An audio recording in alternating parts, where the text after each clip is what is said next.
Bonjour, bienvenue sur Impossible ou pas. Je vous remercie déjà de vous inscrire sur ma chaîne. N'oubliez pas de cliquer sur la petite cloche et également de vous abonner.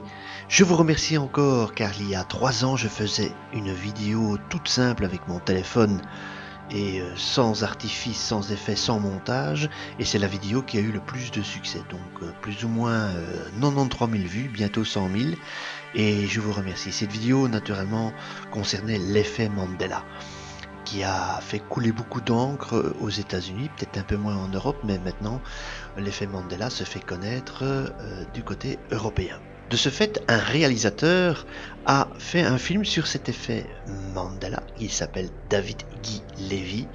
Et c'est l'histoire d'un homme qui voit disparaître sa petite fille, puis la voit réapparaître, et nous parle des effets Mandela, et ce serait un énorme calculateur qui s'occuperait de nous brouiller le cerveau, et qu'on serait peut-être dans une simulation informatique. Je vous conseille vivement de regarder ce film, qui est très intéressant, qui est en location sur Google Play ou sur YouTube ou sur Apple Store. Donc vous pouvez télécharger le film pour pas grand chose, et malheureusement il est encore en anglais, sous-titré anglais si vous le voulez, donc c'est pour ceux qui parlent en anglais. Je suppose que dans le futur il sera traduit en français ou bien doublé en français.